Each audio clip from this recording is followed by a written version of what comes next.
मेवात में अरावली जैसी जन्नत जगह को कुछ खनन माफियाओं ने जहन्नुम जैसा बना दिया है। दरअसल राजस्थान के अलवर जिले के नौगांवा क्षेत्र के करौली खालसा के पास एक लीज चल रही है और लीज भी आप देखेंगे तो इस तरह से खनन किया गया है कि लगभग 100 फुट तो नीचे चले जाएंगे तो आपको खाई दिखाई देगी, उसके बाद पानी दिखाई देगा।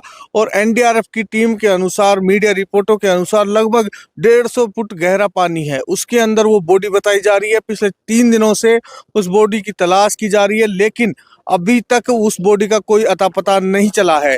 आप मेरे पीछे देख रहे हैं कि हजारों की संख्या में यहाँ आसपास के लोग जुटे हुए हैं कि कोशिश कर रहे हैं कि यदि सरकार प्रशासन कोई भी इनको काम देती है तो ये करेंगे, उस युवक को किसी तरह से बाहर निकालेंगे, रेस्क्यू करने में भी मदद करेंगे। लेकिन खनन माफियाओं का ये जाल कब तक रहेगा? महिला कांग्रेस की महासचिव मेरे साथ साफिया जुबैर मौजूद है। आइए इनसे बात करते हैं कि इनके क्षेत्र में, इनके विधानसभा क्षेत्र के अंदर इतना खनन, मैं तो चारों तरफ देख के आया हूं कि इतने जबरदस्त खाइयां ऐसी केवल एक नहीं है, पता नहीं कितनी। और जो एमई है ना यहाँ का माइनिंग इंजीनियर, वो हंस के जवाब देता है और जवाब नहीं देता है, चुप्पी साध लेता है।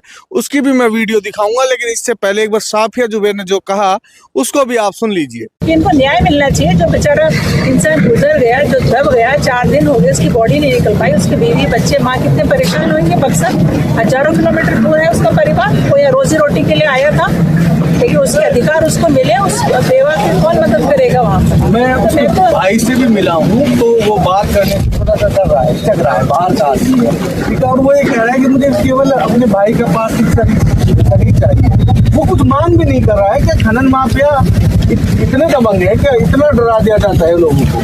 देखिए, वो तो भावुक हो रहे हैं कि भादों में बह रहे हैं कि उन्होंने एफआईआर भी नहीं कराई है, उनके दिमाग में बात आ नहीं रही है। वो अपने उस भाई की चिंता कर रहे हैं कि उसका बॉडी हमें मिल जाए तो उसको हम सम्मानपूर्वक अंतिम संस्कार करें। लेकिन ये प्रशासन की, हम सबकी जिम्मेदारी है कि वो तो हो ही, बॉडी मिले, लेकिन उसके परिवार की चिंता की जिम्मेदारी सरकार को करनी चाहिए। जो नियमों में है कि ऐसे हादसे अगर किसी माइन पे होते हैं तो लेबर लॉ के तहत उसको काफी कुछ मिलना चाहिए, वो उसको मिले। और आइंदा इस प्रकार के हादसे इस इलाके में नहीं हो, इस वजह से हम उसकी भी चिंता कर रहे हैं। इसीलिए हम कह रहे हैं कि पूरे इलाके की एक एरियल सर्वे हो, एक कमेटी गठित हो, उसमें जनप्रतिनिधि शामिल हो, प्रॉपर 1-3 महीने का टाइम लेके जांच करी जाए, और अगर नियम की पालना है तो खाने चले, और जहाँ नियमों की पालना नहीं हो रही है तो बंद करी जाए। यही तो हमारी डिमांड है। नियमों में रह के काम करो तो कोई खतरे की बात नहीं है, लेकिन यहाँ तो नियमों की धज्जियां उड़ा दी। नियम ये कहते हैं कि जमीन से पानी निकल जाए तो माइनिंग का काम बंद होना चाहिए, तो 150 फुट खाई बंद नहीं आता पाताल।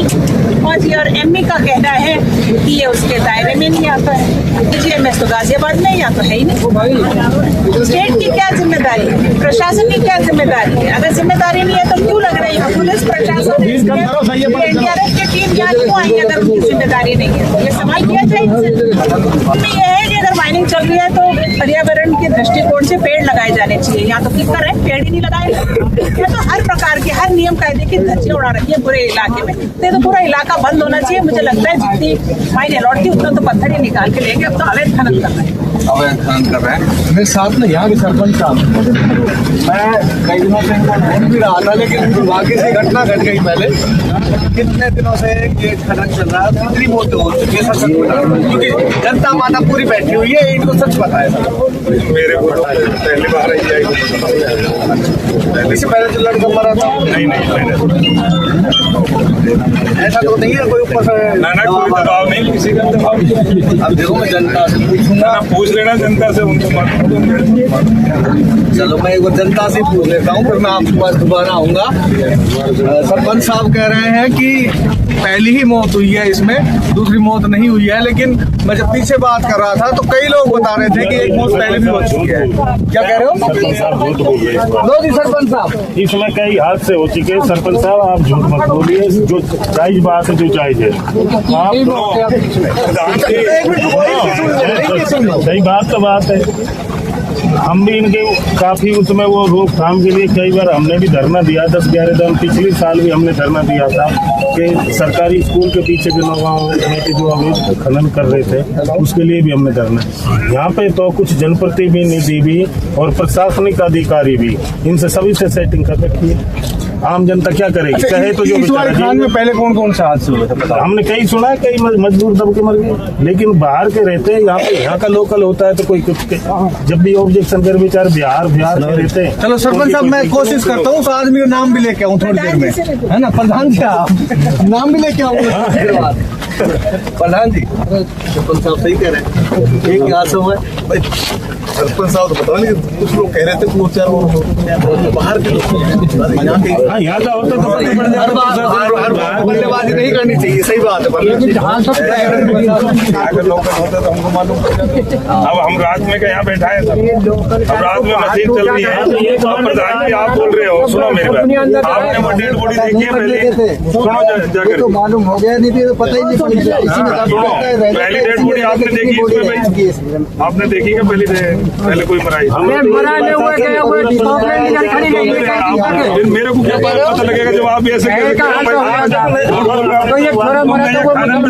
हूँ सरपंच साहब लो आगे सामने था पहल के जो हाल से हुआ था, ये ठहरो वो जयपुर में जाकर मरा था। उसको मशीन यहाँ खड़ी थी, कम से कम 1 महीना उसको ऊपर लोड आर पड़ी। उसको किसी भी नहीं पता, पूरा ही मतलब जो ये गांव सबे पता। कहाँ का था वो लड़का? वो बाहर का था, बेचारा मुसलमान का था। वो भी बाहर का था।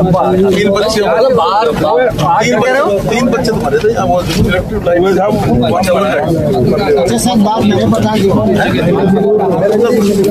क्या हुआ कि ये खान पिछले बंद पड़ी, तार खिंचाई हुई पड़ी, माइनिंग पूरी हुई पड़ी।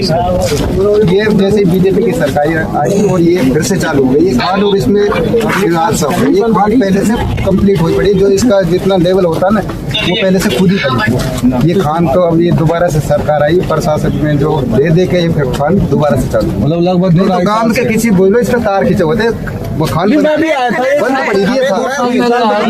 कांग्रेस की सरकार में खान बंद हो गई थी। अवैध खनन हो रहा है, तभी जो मालिक के नाम बोल रही है वो गायब है, जो मशीन चल रहा था वो गायब है। यहाँ तो इस खान से संबंधित एक भी जो व्यक्ति खान की सुरक्षा के भाई यहाँ के लोकल मंत्री है, एनवायरमेंट मिनिस्टर है, उनको तो 4 दिन बच्चा मरा पड़ा है। मुख्यमंत्री आ गए तो एमपी को तो आना ही चाहिए। एमपी क्या वो तो मंत्री भी है, एमएलए नहीं आया, बीजेपी तो एमपी नहीं आया। मतलब जिंदगी की कोई वैल्यू नहीं है क्या किसी? कितनी खराब बात है। जनप्रतिनिधि होके ऐसी अनदेखी करना, ये तो बहुत शर्मनाक बात है। चलो एनडीआरएफ जहाँ है सब मदद हो रही है, गांव के लोग बेचारे पूरी मदद में है, लेकिन एक जिम्मेदारी जनप्रतिनिधियों की होती है कि नहीं होती है? उसमें तो फेल है भारतीय जनता पार्टी की नुमाइंदगी करने वाले लोग। और जनता बड़ी उम्मीदों से इनकी सरकार बनाती है, और जीरो टॉलरेंस की क्या बात कर रहे हैं?